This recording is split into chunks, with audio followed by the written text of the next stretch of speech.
Bonjour à tous, on se retrouve pour un autre Texama Show, c'est le Texama Show 130, et j'ai oublié d'enregistrer l'image de ce que je regardais la première fois, donc techniquement je retourne, c'est pas grave. Donc, épisode spécial CES, le CES, je vous rappelle, c'est un salon de l'électronique qui se passe à Las Vegas, beaucoup de trucs présentés. Je vais vous présenter quelques trucs intéressants que j'ai vus, mais après c'est loin d'être tout ce qui a été montré, je vais être très honnête. Donc j'en montrerai certainement la semaine prochaine plus. D'autres trucs que j'ai un petit peu manqué parce qu'il y a tellement de trucs qui sortent que vous êtes en mode wow, attends, j'ai du mal à suivre. Donc, ouais, là, j'ai fait une petite sélection des trucs les plus intéressants selon moi, qui devraient le plus influencer le marché, mais plus d'un point de vue ordinateur. Je vais être très honnête, par exemple, j'aurais pu parler plus de voitures qui se conduisent toutes seules ou de TV ou je ne sais quoi. Là, je suis plus centré sur ordinateur fixe, ordinateur portable, ce genre de choses. Donc, ouais. Du coup, sans plus tarder, commençons. Première news, et elles ne sont pas dans un ordre particulier, donc je vous invite vraiment à regarder la table des matières pour sauter vers ce qui vous intéresse. Première news, c'est le Intel Nuke Ghost Canyon qui a été annoncé. Et les Intel Nuke, si vous ne savez pas, c'est des mini PC qui fabriquent avec souvent des processeurs plus mobiles. Mais après, vous pouvez mettre votre RAM, vous mettez un SSD, et bah, ça vous permet d'avoir un tout petit PC, vraiment tout petit, que vous pouvez mettre derrière une TV ou autre chose pour avoir un vrai PC sur votre TV ou un écran ou autre chose. C'est très, franchement, je trouve que c'est assez intéressant. C'est même très pratique pour beaucoup de gens. Je vois notamment peut-être dans des business, vous avez juste besoin. Bah, vous pouvez pas vous permettre d'avoir un ordi portable parce que c'est genre quelqu'un pourrait facilement le voler, hein, peut-être déjà. Et puis genre vous avez besoin d'un plus grand écran, ben, vous pouvez acheter un écran, vous achetez un Intel Nuke, vous le collez derrière l'écran et puis c'est bon quoi. Vous n'avez pas une tour énorme qui traîne quelque part, c'est plutôt pratique. Donc quand ils ont annoncé ça, ben moi j'étais plutôt intéressé parce que là c'est une évolution un petit peu de l'Intel Nuke qui devient un peu plus grand. Donc ça fait ça rentre dans une boîte à chaussures. Pour vous donner une idée, vous avez les ports USB l'avant qui vous donnent une idée de la taille de toute manière. Regardez les ports USB, c'est toujours la meilleure façon de voir la taille de quelque chose. Donc ça c'est pas vraiment l'Intel Nuke. Le vrai Intel Nuke, Ghost Canyon, c'est celui-là à droite. Vous allez me dire, mais c'est une carte graphique. Oui et non. Alors en réalité, vous avez l'entièreté du Nuke là-dessus. Donc vous avez le processeur, son processeur graphique intégré, de la RAM, du stockage. Vous avez évidemment port Ethernet, carte son, tout est dessus vraiment. Mais vous avez un port juste en dessous qui, en gros, le port n'est pas pour, on va dire, se brancher à quelque chose. Enfin, c'est pour se brancher à quelque chose, mais c'est pas pour communiquer, dépendre de quelque chose d'autre. C'est pas comme si vous allez mettre ça dans votre PC, genre, oh, vous avez un PC dans votre PC. Non, c'est pour en fait connecter la carte graphique. Donc, c'est là que vient le boîtier. Vous voyez, ça, l'arrière ici, ce qu'on voit ici, là, je vais même un petit peu plus zoomer. Ça, l'arrière ici, c'est l'arrière de cette carte d'expansion, on va dire. Il faudra que je fasse attention de ne pas mettre la cam pour couvrir ça, d'ailleurs. Et du coup, là, vous avez 2 slots d'expansion en plus pour mettre une carte graphique. Et c'est ce boîtier-là. Donc, en gros, ça se branche dans un autre PCB qui sera en dessous ici, juste ici en dessous. Et ben, vous avez la carte graphique qui peut se brancher, elle, dans son propre port. Donc, c'est plus, comme certains l'ont dit, c'est un peu ce qu'on appelle un Riser PCI Express Deluxe, ou qui est un peu plus intelligent. Donc, ça permet de, en gros, éloigner une carte graphique de là où elle devrait être branchée. Donc bien souvent c'est des grosses nappes que vous branchez. J'en ai déjà utilisé une pour mon ancien PC où la carte graphique était verticale, si vous vous souvenez. Ben, c'est un peu dans le même genre. Mais d'une façon un peu plus simple d'utilisation, je dirais, plus modulaire. Parce que ça, évidemment, l'avantage, c'est que c'est très modulaire. Vous pouvez changer cette partie-là, changer la carte graphique, c'est plutôt intéressant.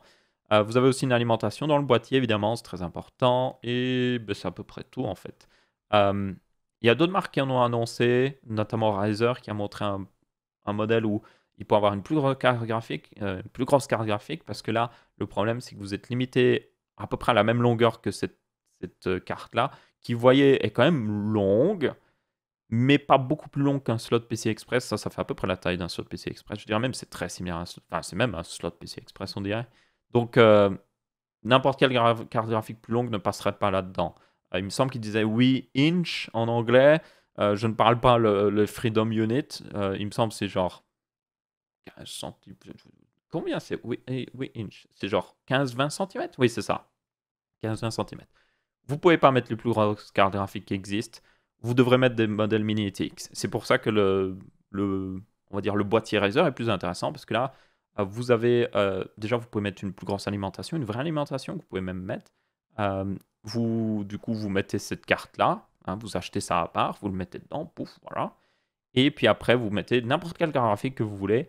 Et le modèle Razer est beaucoup plus long, donc vous pouvez mettre vraiment des grosses cartes graphiques. Le seul problème, c'est qu'il a un petit peu... ils sont amusés à mettre une plaque en verre sur le côté, donc il y a des ventilateurs en dessous pour aider la carte graphique, mais voilà. Et il y en a, non, enfin, il y en a surtout au-dessus, mais voilà, je suis toujours un peu en mode... il serait bien d'avoir aussi une version comme justement Intel ici a fait avec perforé qui permet de beaucoup respirer. Mais bon, on verra ce que ça donnera. Le plus important par contre qu'il faut quand même noter, c'est le prix qui démarre à 1200 $ pour un processeur i5 9300H, 8 Go de RAM et 128 Go de SSD, et ça reste la même chose qu'au plus grand. Évidemment, vous avez le bouton Build où vous pouvez configurer un petit peu plus de choses, mais oui, c'est basiquement... Oui, oh, je peux le ship jusqu'à Belgium. Very nice, very nice. Mais du coup, c'est... Ouais, 1800 $, c'est le prix de base avec 8 Go de RAM. Vous pouvez prendre plus, mais ça va vous coûter plus. Alors, les prix sont assez honnêtes, comme vous pouvez voir. Quand vous passez de 8 à 16, c'est pas une augmentation de 300 $ d'un coup, comme si vous étiez sur le site de, je sais pas moi, Microsoft ou Apple ou des trucs dans le genre. Mais quand même, le problème, c'est comme ils utilisent leur processeur mobile, bah, c'est pas ce qu'il y a de moins cher, on va être très honnête. Donc ouais, il y a un marché pour ça. Je suis juste pas sûr totalement du coup. Bon, pour des boîtes professionnelles, eux s'en fichent royalement tant qu'ils ont la puissance. Ça fait partie de leur budget, et surtout s'ils peuvent avoir un truc aussi petit que ça. Ils seront en mode... Où j'ai touché le micro. Ils seront en mode, je m'en fiche royalement du prix. Voilà, achetez moi 10 000 exemplaires pour remplir... bon, peut-être pas 10 000 exemplaires, mais bon. Dans tous les cas, je tenais à en parler parce que selon moi, c'est très intéressant comme mini PC. C'est pour moi une partie du futur parce que tout le monde n'a pas forcément besoin d'un énorme PC. Et ça, c'est un peu un mixte entre un petit PC qui permet de faire les choses et un gros PC qui permet de faire beaucoup plus de choses. Avoir quand même de la puissance, mais pas non plus prendre trop de place. Donc, ouais. Ensuite, on a quelques news un petit peu... Voilà, je reste toujours dans le domaine des ordinateurs, comme j'ai dit. Je m'en écarte pas trop dans ce Texama Show aussi, on verra un petit peu plus la semaine prochaine. Mais Lenovo a montré un ordinateur ou une tablette, je sais pas, ça dépend comment vous le prenez, pliable. Et comme vous pouvez voir, ben oui, c'est vraiment, on dirait une tablette ordinateur pliable. Vous avez un petit clavier que vous pouvez rajouter. Et d'ailleurs, c'est assez intéressant. Donc là, imaginez ce mode-là, mais avec un clavier qui est mis ici. Et d'ailleurs, Dell a fait un petit peu un truc similaire, d'ailleurs, je tiens à le préciser. Où Dell, le modèle de Dell est différent parce que c'est pas un écran pliable, c'est deux écrans. Mais en gros, c'est comme si vous aviez un ordinateur portable. Sauf qu'au lieu d'avoir un clavier et tout ça, vous avez un écran. Et là où il y a l'écran, il y a aussi un écran. Mais vous avez aussi le même truc où vous pouvez mettre un petit clavier et du coup l'utiliser comme un ordinateur classique. Voilà la taille que ça prend un petit peu une fois fermé et tout. Ça, c'est un port USB type C. Donc, vous voyez que c'est très petit. C'est pas un écran 15 pouces, je ne sais plus, c'était 13 pouces. Donc, c'est clairement dans la catégorie des ultrabooks petit format. Mais c'est hyper intéressant. Je pense que c'est une bonne utilisation des écrans pliables, surtout que là, pour un ordinateur, comparé à un téléphone où vous pouvez facilement griffer l'écran de votre téléphone parce que vous allez le mettre dans votre poche et tout ça, un écran pliable est déjà plus justifiable sur un PC fixe parce qu'en fait, même en réalité, vous voyez par exemple l'écran que j'ai devant moi, il n'y a pas une dalle en verre devant, c'est du plastique parce que c'est pas un écran tactile, donc je m'amuse pas à gratter la surface de l'écran. Donc, bon là, ce sera certainement tactile, il faut quand même le préciser vu qu'il y a un stylet, mais pour un ordinateur, vous allez moins utiliser le tactile et qui sera moins sujet à votre poche ou des trucs où il pourrait se griffer. Je trouve que c'est plus intéressant les écrans pliables. Et en plus, là, ça vous permet d'avoir quand même un sacrément grand écran dans un tout petit format, en fait. Donc, ouais, c'est ça qui est assez impressionnant. Donc, on verra bien. Donc, ouais, l'écran au total fait 13,3 pouces. Hein. Donc, ça veut dire que si vous le pliez et que vous mettez le clavier, vous avez un écran plus petit que 13,3 pouces, même beaucoup plus petit. Mais c'est justement le but. C'est le but de, si j'ai besoin de mon full écran, hop, je le mets devant moi. Peut-être qu'il pourrait vendre un pied où vous pouvez laisser l'écran déplié totalement devant vous. Et puis, si j'ai besoin d'un tout petit truc parce que je suis en déplacement, vous avez ça. Donc ça, moi, j'aime bien ce genre de choses. Je sais pas, j'aime bien. C'est pas pour tout le monde, clairement. Surtout que ça coûtera cher au début, puis ça va diminuer en prix. Mais c'est pour moi une vision du futur. En parlant de vision du futur, vous avez... oui, j'ai dû sortir un truc Google Images. Dell, ils ont annoncé, comme j'ai dit, un autre truc aussi avec un double écran, vous pouvez mettre un clavier. Mais ils ont aussi annoncé le projet UFO. Et comme vous pouvez voir, c'est une Switch. C'est vraiment une Switch. Sauf que, en fait, cette Switch est un PC. Donc ouais, il y a un full PC Windows dedans. Enfin, full PC Windows. Ils n'ont pas totalement précisé non plus ce qu'il y avait exactement dedans. On sait juste que ça utilise un processeur Intel et une carte graphique Intel, enfin un chipset graphique Intel de prochaine génération certainement. Donc ceux qui sont encore un peu plus puissants, qui sont vraiment pas mal, hein. Après, ne vous attendez pas à jouer à des triple A en Full HD, tous les détails ou autre chose. C'est plus, à mon avis, quelque chose fait pour les petits jeux. Ou alors jouer à une plus basse résolution. Et pour moi, ça ne me dérange pas vraiment vu que vous tenez en main. Après, tenez compte que c'est un concept, donc c'est pas vraiment quelque chose qui va sortir, même si, franchement, quand j'ai vu il y a beaucoup de vidéos dessus, le design est plutôt bien, enfin, c'est bien conçu en fait. Genre, ça ressemble pas vraiment à un prototype, ça ressemble vraiment à un truc que vous pourriez utiliser. Genre, ils ont même une interface, on le voit ici, pour lancer les jeux et tout ça, donc ouais. Euh, Moi, je suis assez intéressé. Ce sera pas pour tout le monde. Il faudra voir quel genre de puissance vous avez, quel genre de jeu vous pourriez faire tourner. Mais c'est très intéressant pour la simple et bonne raison qu'après, vous pouvez aussi. Il y a des ports USB type C, donc vous pouvez brancher un écran externe et hop, d'un coup, vous avez un vrai PC.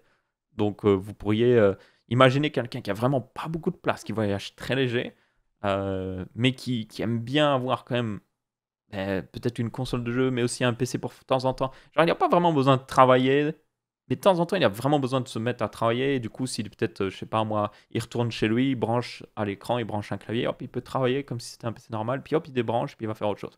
Il y a des gens qui aiment bien avoir un truc où ils ont un appareil qui fait tout. Et personnellement, je suis plus du genre à avoir quelques appareils qui font chacun leur truc très spécialisé. J'ai une Switch, on la voit pas vraiment. J'ai une Switch, je joue aux jeux sur ma Switch. J'ai un PC, je fais des trucs sur mon PC. J'ai un PC portable, je fais des trucs sur PC portable. Chacun un petit peu son but. Mais je sais qu'il y a un marché pour les gens qui veulent un truc qui fait un petit peu tout. Et le fait d'avoir une console de jeu, mais qu'on peut travailler, faire des trucs, on va dire, dessus, c'est quand même très intéressant. Donc ouais. Après, concept, même si c'est un concept, comme je dis, sacrément bien pensé, on dirait. Mais ça reste un concept. Il y a des joysticks avec des lumières RGB. Donc ça, c'est plutôt nice. Mais bon, on verra bien ce que ça donnera. Ensuite, on change un petit peu de registre, mais on reste toujours un petit peu dans tout ce qui est un petit peu jeux vidéo et tout. Razer a annoncé, selon moi, quelque chose d'assez intéressant. C'est tout simplement un gamepad. Donc c'est une manette que vous pouvez utiliser pour votre téléphone. Et le truc, c'est que j'ai testé pas mal de manettes pour téléphone. La seule vraiment que j'ai beaucoup aimé, et alors je sais aussi qu'on peut prendre par exemple une manette de Xbox classique, puis mettre un truc en plastique imprimé en 3D pour clipser votre téléphone, mais ça reste souvent du bricolage, on va être honnête. Puis ça prend de la place, la manette classique. Voilà. Du coup, j'ai pas mal testé de manettes et au final, moi, celle qui m'intéressait le plus, c'était celle du ROG Phone où vous avez ben, justement le même truc, où vous avez un truc qui se clipse de chaque côté, puis vous jouez avec la truc au milieu, un peu en mode Switch en fait. Et elle était vraiment pas mal.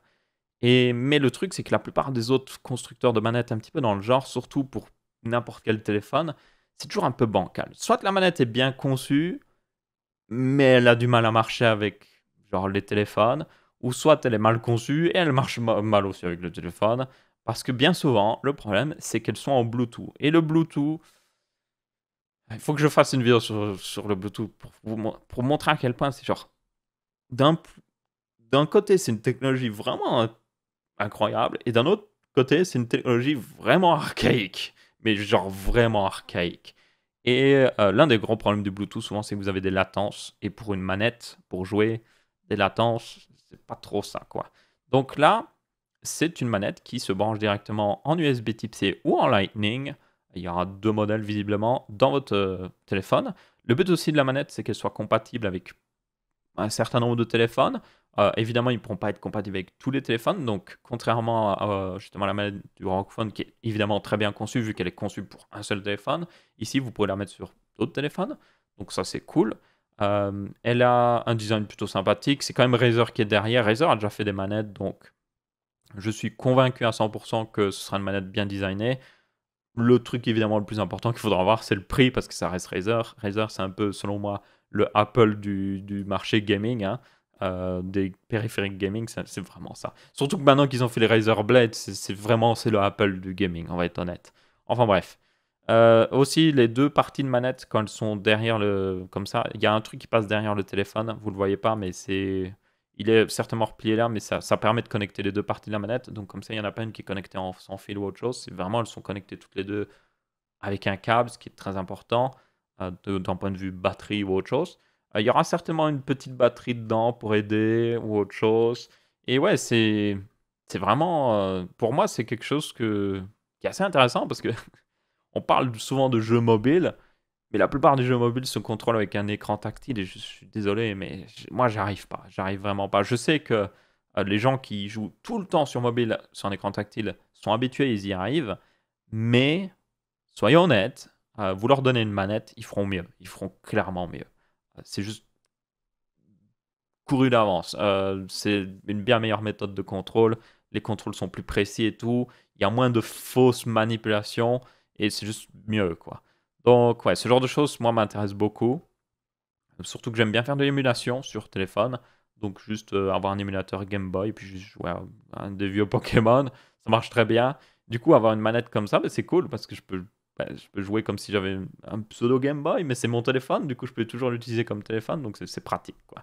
Donc là, ouais. Moi, personnellement, ça dépendra du prix. J'espère que, bon, c'est Razer. Moi, personnellement, ça dépend aussi vous, ce que vous en pensez, mais moi, je payerais genre 60 € pour une manette comme ça. Si elle a une batterie, je serais peut-être prêt à mettre un petit peu plus, mais je ne mettrais pas beaucoup plus qu'une manette, genre pour une Xbox ou une Switch. Le Pro Controller de Switch, il est à 60 € si je me souviens bien. Vous pouvez certainement l'avoir moins cher sur certains sites.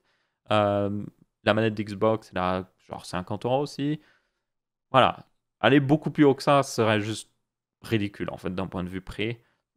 Après, c'est Razer, donc à mon avis, connaissant Razer, ce sera plus genre 80 €, donc on verra bien. Ensuite, on a une news au niveau de... Alors là, on va avoir pas mal de news au niveau hardware, d'ailleurs, je tiens à le préciser. On va commencer un petit peu par AMD, il y a des news Intel après. Première news AMD, c'est qu'ils ont annoncé la RX 5600 XT. Donc on s'en doutait. Je ne savais pas qu'elle allait forcément l'annoncer au CES, mais oui, ils l'ont annoncé, ma foi. Elle devrait être disponible le 21 janvier, donc on devra avoir les reviews d'ici le 21 janvier, certainement. Personnellement, j'ai pas vraiment d'informations plus que ça. Genre, j'ai même pas forcément un moyen de m'en procurer une pour la tester, donc enfin voilà. Bien que ça m'intéresserait, évidemment. Du coup, on a les specs officiels maintenant. Donc, 2304 stream processor, c'est exactement la même chose que la 5700. Je vous rappelle, la 5700 XT en ayant un petit peu plus. Toutefois, les grosses différences par rapport... En fait, c'est le même... Ça ressemble vraiment au même GPU que la 5700. Et d'ailleurs, c'est un peu le cas parce que c'est Navi 10 XL et ça, c'est Navi 10 tout court. Donc, forcément, c'est le même GPU. Mais en gros, les grosses différences, c'est la fréquence qui est beaucoup plus basse.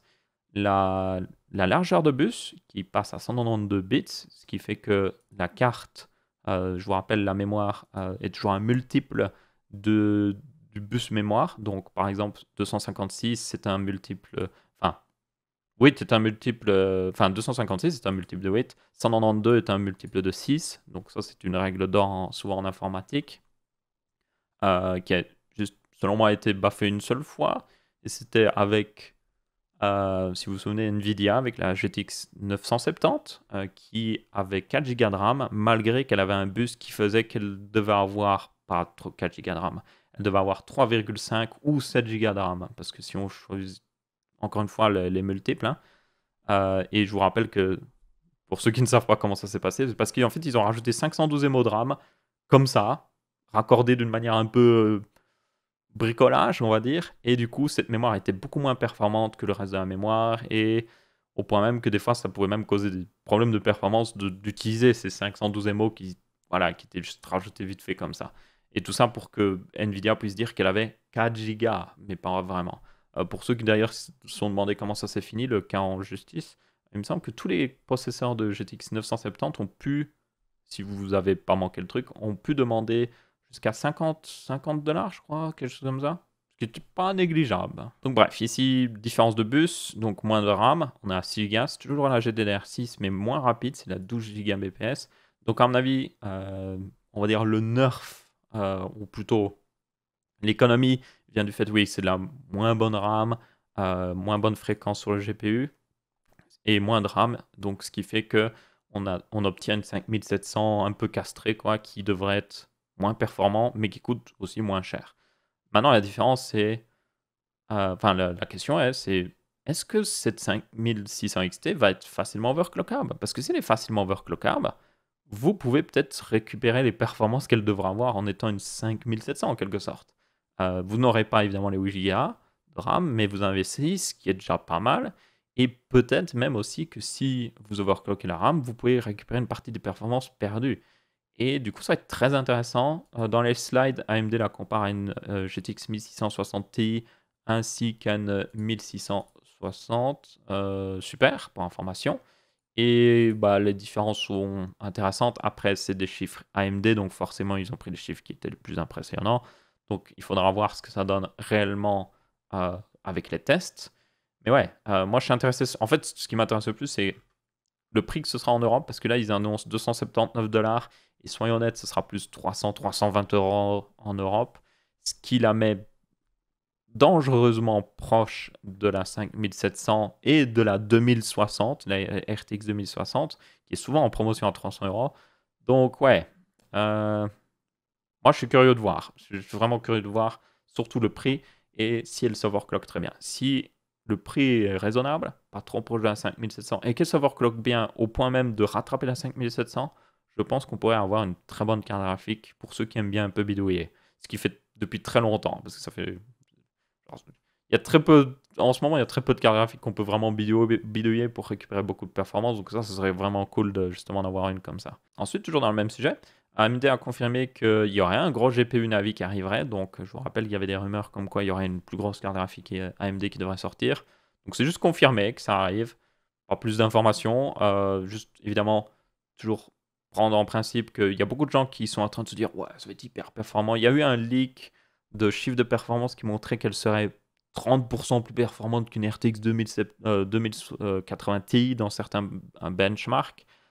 C'est des leaks, ça ne confirme rien, on ne sait même pas quel modèle c'est, on ne sait pas grand-chose. Donc prenez toujours avec des pincettes. C'est toujours selon moi le mieux, c'est si vous n'attendez pas trop d'une carte graphique et que quand elle sort, elle est bien, bah, vous êtes content. Si vous attendez énormément d'une carte graphique et qu'elle n'est pas assez bien pour vous quand elle sort, vous êtes déçu. Donc ouais, juste attendez et puis voilà. Et évidemment, il faut préciser, c'est une carte graphique qui sera haut de gamme, donc la 5700 XT coûte 400 et 410 €. Ici, on parle d'une carte graphique qui coûtera certainement 600, 800, 900 €. Donc, ouais, c'est pas forcément pour tout le monde. Ensuite, on a une news au niveau de justement AMD qui a annoncé ses processeurs mobiles de 4000, de la série 4000, mais qui, je vous rappelle, AMD a un petit peu un truc particulier, c'est que tous les processeurs mobiles sont une génération en retard. Donc, ça veut dire que ces processeurs de la série 4000 sont en réalité la même architecture que vous avez dans les 3700X ou 3900X, ce qui est une très bonne architecture, hein, mais juste tenez compte. Surtout plus tard, quand il y aura des vrais Ryzen de la série 4000 sur PC fixe qui seront sur une meilleure architecture, donc ça porte en confusion. Enfin bref. Du coup, ils les ont enfin annoncé. Vous avez deux séries, vous avez H. Oui, c'est totalement copié d'Intel. Là, ils se cachent même pas, hein. Donc, vous avez H, c'est pour la série haute performance qui peut monter jusqu'à 45 watts. Puis vous avez les U qui sont, on va dire, plus économie de l'énergie et qui sont à 15 watts. Et vous avez donc des modèles weaker, seeker, et puis aussi jusqu'à 4 cœurs. Et certains ont l'hyperthreading, certains l'ont désactivé. Et les flagships, on va dire, le flagship, c'est le Ryzen 7 4800H qui serait un weaker 16 threads à 2,9 GHz, qui est pas rien, avec un boost à 4,2 et aussi une partie graphique. Parce que ça aussi, c'est un petit bonus en plus, ça peut être intéressant. Surtout que les parties graphiques d'AMD sont souvent très puissantes, donc ça pourrait être bien pour ceux qui achètent un PC gaming avec ce processeur-là, avec aussi peut-être une RTX ou même une carte graphique AMD, mais ils n'en ont pas trop annoncé de RX 5700 mobile pour le moment, donc voilà, à mon avis ce sera plus une carte graphique Nvidia. Donc imaginez avec une RTX 2060, et puis du coup vous pouvez jouer à des gros jeux quand vous êtes branché au secteur, et puis quand vous partez quelque part, vous êtes en mode ah j'ai envie de jouer à Stardew Valley, mais vous faites tourner Stardew Valley sur ce GPU intégré qui devrait vous donner de bonnes performances, peut-être même du 120 Hz ou autre chose, mais qui économise quand même de l'électricité. Donc ça, c'est toujours un bon avantage. Bon, au final, le plus intéressant avec ces... Enfin, j'avais déjà précisé, mais c'est enfin l'arrivée d'AMD sur ce marché de manière concrète, parce que jusqu'à maintenant, c'est plus genre, ils avaient sorti quelques processeurs plus pour dire, vous voyez, genre, ah, nous aussi, on a des processeurs mobiles, mais c'était juste pour dire, pour tâter un petit peu le terrain. Maintenant, par contre, c'est là que ça va devenir sérieux, en fait. Pour Intel et pour tout le monde, tous les acteurs du marché, c'est là qu'on va voir vraiment ce que ça donne. Surtout que, je vous rappelle, le marché des ordinateurs portables actuellement est dominé vraiment par Intel, donc AMD doit faire sa place. Il faudra voir ce que ça donne au niveau consommation, chauffe. Normalement, AMD devra avoir l'avantage, c'est ça le plus intéressant, c'est qu'ils ont un meilleur processus de gravure. Pas mal de tests ont montré qu'à fréquence égale, les processeurs AMD sont plus efficaces au niveau énergétique, surtout si on tient compte des performances. Donc, ça va être très intéressant. Après, Intel a beaucoup de technologies qui permettent aux processeurs de booster très rapidement et redescendre très rapidement aussi pour booster les performances. Donc, il faudra voir. Il faudra vraiment voir. Vous avez aussi, du coup, un autre truc important, ce sera le nombre d'ordinateurs portables qui utilisent ces processeurs, tout simplement. Visiblement, AMD a annoncé plus de... Il me semble que c'était plus de 100, 200 ordinateurs portables qui vont sortir avec. C'est une très bonne nouvelle. Je sais bien qu'Asus en a annoncé on a déjà montré 3, genre du CES. Donc ça, c'est une très bonne nouvelle pour la simple et bonne raison que si AMD sort vraiment des bons processeurs qui font de la concurrence à Intel, encore faut-il pouvoir les acheter. Donc il faut des ordinateurs portables qui les utilisent. Et ça, ça veut dire qu'on va en avoir. Maintenant, il faudra juste voir, oui, qu'est-ce que ça donnera. Est-ce que Intel a toujours la couronne de la performance dans les jeux vidéo sur leur processeur mobile? Ou est-ce que AMD se rapproche tellement que ça vaut plus la peine de prendre Intel? Peut-être que AMD aura des meilleures batteries, une meilleure consommation qui vous permettra d'avoir juste plus de temps de batterie. On verra bien ce que ça donnera, mais ouais, c'est le truc qu'il faut se dire, c'est qu'on a enfin de la concurrence et c'est bon pour tout le monde. Ensuite, en parlant de concurrence, ils ont aussi annoncé le 3990X, voilà. 3990X, si vous préférez. Ça devient compliqué si vous parlez en français. Enfin, comme en français. Qui l'ont annoncé pour 3990 $, je ne le dis pas avec les 90, ça. Pratiquement 4000 $, donc plus de 4000 € certainement. Et c'est le fameux processeur 64 cœurs, 128 threads avec une fréquence de base, tenez-vous bien, de 2,9 GHz. C'est genre vraiment pas mal en fait pour 64 cœurs, c'est même énorme. Et un boost à 4,3 certainement sur un seul cœur. Tenez compte aussi qu'il y a le boost sur tous les cœurs qui sera certainement à 3,1 GHz. Souvent c'est le cas, par exemple, le 3900X est annoncé à 3,8. Je ne me souviens même plus. Oui, il a annoncé à 3,8, il me semble. Mais il booste par exemple à plus. Il peut booster sur plusieurs cœurs, des fois à 4,1 GHz. Donc là, vous aurez la même chose. S'il est correctement refroidi, il boostera à plus. Donc ouais, 288 MO de cache. Ça, c'est le plus genre. Pour ceux qui ont besoin de beaucoup de cache, là, ils vont être contents. Là, vous pouvez stocker littéralement quelque chose dedans, hein. Mais bon. Ouais. Alors, le truc que je tiens à préciser, c'est oui, ce processeur n'est pas. Il est pour pas beaucoup de gens, on va être honnête. Il est même pas pour ceux qui font de la production vidéo, parce qu'honnêtement, c'est juste overkill même pour vous. Il est pour des gens qui ont. Moi, je vois plusieurs cas d'utilisation. Virtualisation, eux, ils vont être contents, parce que là, ils peuvent littéralement avoir 4 machines avec, par exemple, 12 cœurs chacune. Et la machine qui contrôle tout a quand même 16 cœurs encore restants. Donc, ouais, c'est juste énorme, quoi.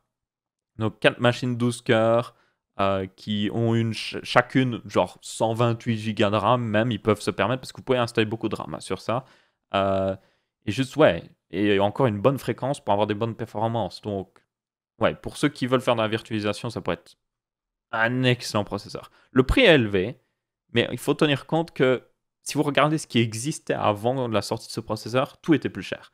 Si vous voulez prendre un Xeon avec autant de cœurs, ça vous coûtera 8000 Enfin, même pas autant de cœurs, il n'existe pas.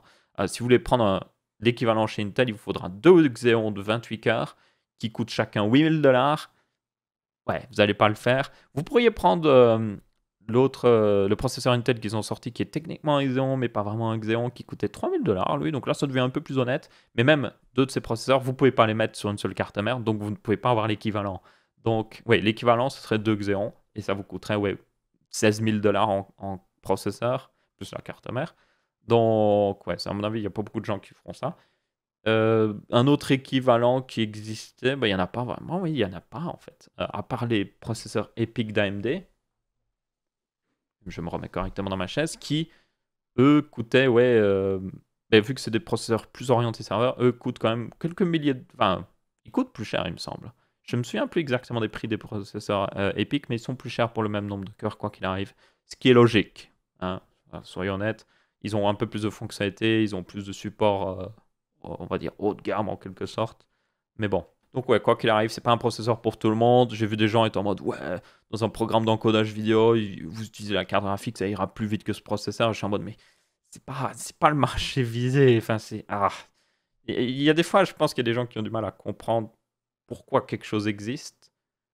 Et genre, non, en fait, c'est plus sur... Eux, ils se disent, oh, moi, j'en ai pas besoin, donc ce produit n'a aucune raison d'exister. Je suis en mode, mais si, pour certaines personnes, il y a totalement une raison d'exister. Et ce processeur a totalement une raison d'exister. Toutefois, par contre, évidemment, je suis sûr à 99% que toutes les gens qui regardent cette vidéo n'ont aucune utilité de ce processeur. J'en ai pas, moi je le sais. Et je pense qu'à part si on a quelqu'un dans l'audience qui travaille au niveau professionnel dans la virtualisation ou qui travaille dans un milieu où il peut utiliser ses 64 cœurs, c'est ça le plus important. À part une personne comme ça, ouais. Donc si vous êtes dans ce cas-là, n'hésitez pas à faire coucou et dire hey, moi ce processeur-là, je le veux. Je le veux. Ou peut-être que vous avez une raison pour laquelle vous le voulez pas, je ne sais pas. Bref, dans tous les cas, monstrueux. Encore plus de pression pour Intel à ce niveau-là. Donc on verra ce que ça donnera dans les mois à venir si Intel fait un peu plus de réaction. En parlant d'Intel justement, ils ont confirmé plutôt que les processeurs de 10e génération en version H, donc basés sur Comet Lake, c'est-à-dire, je vous rappelle, vous avez un processeur Intel qu'est-ce que je veux dire? Je n'arrive même plus à parler, c'est incroyable. Le Core i9 10900K, qui est un Deaker, je vous rappelle, est basé sur Comet Lake. Et donc, ça serait la version mobile de cette architecture ou de ces processeurs-là. On ne sait pas s'il y aura un Deaker, forcément. Peut-être pas, donc ne vous attendez pas forcément à un Deaker. Mais ouais, il devrait sortir début d'année, premier quarter, donc ça veut dire la première 4 mois de l'année. Évidemment, enfin, le premier quart d'année, donc c'est le premier 3 mois de l'année en réalité, vu qu'il y a 12 mois dans l'année. Donc, à peu près en même temps que les processeurs AMD, ce qui est logique. C'est juste totalement logique. Donc là, on va avoir vraiment une guerre au niveau ordinateur portable qui va être très intéressant. Une autre news, c'était au niveau de la carte graphique Intel qui avait été un petit peu montrée ces derniers temps, qui est la Intel Xeon DG1, qui a été confirmée comme étant une carte graphique orientée développement. Donc, en gros, c'est un kit développeur un petit peu. Si vous l'achetez pour développer déjà des trucs en avance, tester, ou peut-être même l'utiliser parce que vous trouvez qu'elle est assez performante, et développer des trucs en attendant l'arrivée de leur grosse carte graphique sur le milieu. C'est certainement plus pour les développeurs en manière d'applications professionnelles qui veulent vraiment utiliser le GPU, par exemple pour tout ce qui est IA et tout ça, parce que les GPU sont tellement mieux que les CPU pour ça, parce que les GPU, vous pouvez juste voir un exemple, c'est les GPU font des jeux vidéo. Les jeux vidéo sont composés de milliers de pixels, de millions de pixels. Donc les GPU sont très doués pour faire des calculs en parallèle, calculer plein de petits trucs l'un à côté de l'autre. Les processeurs, eux, sont par contre des mastodontes, ils peuvent calculer des tâches très compliquées, mais voilà, une grosse tâche particulière, ou quelques grosses tâches très lourdes. Et puis après, si vous en avez trop, le processeur juste il va devoir travailler sur une, puis sur l'autre, puis sur une, puis sur l'autre. Et peut-être qu'il a 8 cœurs et qu'il peut travailler sur 8 tâches en même temps, mais au bout d'un moment, il est juste dépassé. Donc les processeurs graphiques et les cartes graphiques, donc, sont beaucoup plus intéressants pour ce cas d'utilisation. Et cette carte graphique est là pour ça, en fait. C'est là pour les développeurs de pouvoir commencer à tester, commencer à développer des trucs en attendant des plus grosses cartes graphiques chez Intel. Ça pourrait servir aussi aux développeurs de jeux vidéo qui veulent tester en avance, voir un petit peu ce que ça donne, et se faire une idée ou peut-être déjà commencer à supporter. Après, c'est vraiment plus pour les développeurs. Ça se voit. C'est juste. Ouais. Donc, ouais. Après, je suis sûr et certain que si elle sort, Linus Tech Tips va en acheter une, il va jouer dessus. C'est sûr et certain. C'est à 3 km, mais bon. Bref. Dans tous les cas, c'est à peu près tout sur cette carte. Il n'y a pas vraiment plus à dire en fait. Et du coup, c'est à peu près tout pour ce Texama Show aussi. J'espère que vous avez bien apprécié. Comme d'habitude, n'hésitez pas à laisser votre avis, que ce soit en pouce bleu, pouce rouge en commentaire. Semaine prochaine, on parlera encore plus de trucs de CES, certainement. Et aussi... Non, quoique, on est quel... Non, on n'est pas encore là. Non, on ne pourra pas parler de la 5600 XT. À part si les reviews sont déjà sortis d'ici là. Probablement pas.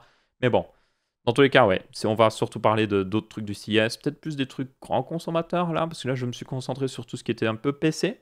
Je voulais avoir un petit peu un thème. Donc, semaine prochaine, ouais, ce sera plus TV, technologie très intéressante, certainement. Peut-être voiture un petit peu, mais plus d'un point de vue technologie. Donc, ouais.